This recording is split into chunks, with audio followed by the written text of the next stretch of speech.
I'm going to adhere this flap down. So I'm going to go ahead, and do that now. So you're going to do that to every bag you have. And from this part here, which is where this is going to be on your binding, I want from the binding over to be no more than 5 inches as well, so it's a nice square. Okay? And from the crease, which is right there, we'll cut that piece off. Okay? So I'm going to do that with every bag. Okay? Okay, so now I've cut all my bags, and they're all folded and they've all been taped down. And the next thing you want to do is you need the cover and the back part. This is what came from a paper pack. It's just the cardboard piece, well this one doesn't have it, but it's just the cardboard piece that's on the back of a paper pack. And I just took that off.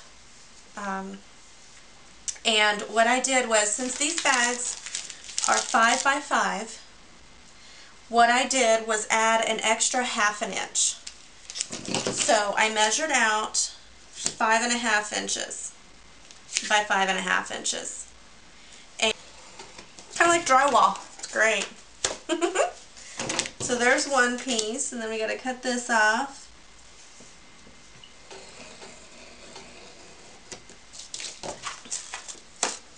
Perfect. You need to cut strips that are 5 inches by 2 inches. So the first thing I'm going to do is I'm going to cut my 5.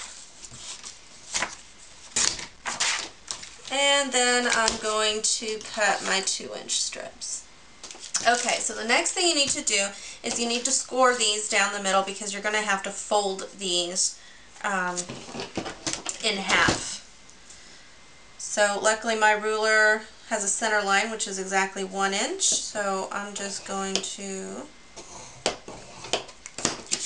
score that and fold.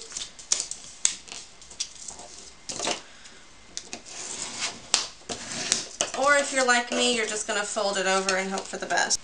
Okay, so we're going to peel this off now too. And the reason I'm using this this red tape is because it's very, very strong adhesive.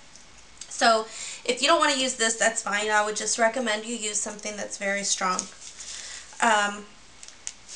And we're going to go ahead and line up the edge of this to the edge of that. That's the folded edge. Line it up really well. Okay.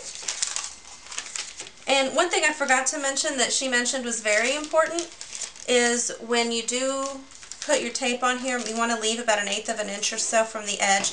Okay, so I've already connected 2 sets of bags. So here's one set there and one set here.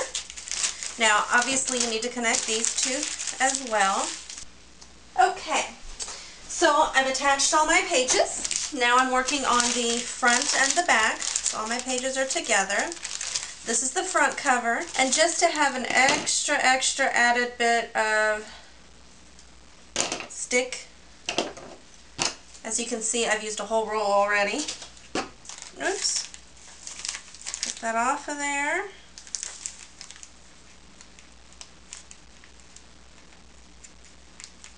Goodness. And then we are going to attach the front. Now this has the kind of a frayed edges on 3 sides. I like that look. And then this side is flat, so I'm going to make sure this straight side is the one that goes on this folded side. And what you want to do is make sure you have kind of even amounts of chipboard on these 3 sides. Okay, so there you have your book so far. All your pages, little half pages, and don't forget the pockets as well. Okay, so for the pages inside the book, here I've decided to use this paper line here. It's the SEI 12 by 12 paper pad. It's the Addison collection. I've actually looked online and I can't seem to find this online, but it is a very, very cool pack, and I love the papers that are in it. I don't know, they're just kind of fun. They're different colors. They're kind of funky, and I wanted to make an album that was a little bit shabby but not too current. It kind of gives it a little bit of a retro look to it, with a little vintage as well, kind of all mixed together. And I just think these papers in this book would make a really, really cute book. This is my favorite one. Okay, so for my cover, my front cover and my back cover, I chose this paper. I think it's really, really pretty. And of course I cut it to the right size, which on this book is 5.5 by 5.5. Mine is just a little bit. And I'm going to have that be my front cover. Is that not beautiful? I think that's pretty. So, obviously I don't want to do this on the back cover too. But I want to keep that same theme going, so I decided to use the top part of what I cut out on the back. But I don't want to have the color on there. So the first thing I'm going to do is I'm going to line this up, oops, sorry, and just cut that colored piece off. And then I'm going to go 5.5, just under 5.5, and cut that other piece off. And then I will probably use this somewhere inside the book somewhere, I'm sure. So that's going to be my front cover, and then that will be my back cover. Okay, so before I decide to go ahead and adhere this to my front, I want to make sure that I've got something somewhere that's going to help me keep this closed. So I found this ribbon, which I think is really pretty, and I think it'll match pretty nice with all the papers and everything. And you want to kind of put it in maybe halfway into the book. That way it has more of a secure fit. If you want to pull it all the way to the back, that's up to you as well. And even to go one more further, if you want to wrap it all the way around the binding like that, you can do that as well, which is what I think I'm going to do. And you want to have plenty of ribbon left off on the side so that if you do have a big book, that you've got plenty of ribbon to tie it with. I would recommend that you go ahead and stick it down before you stick your paper down. And I like using these glue dots. You can use any kind of adhesive you want. It doesn't really matter because it's going to be behind a paper anyway. But if you go ahead and adhere it before you stick the paper on it, it's going to give you more of a secure attachment.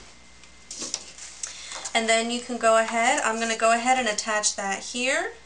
I'm going to ink my edges, and I'm going to go ahead and do a couple of pages in here with the paper, and then I will show you how to do some of the tags. I have a trick for you that I think you're going to like.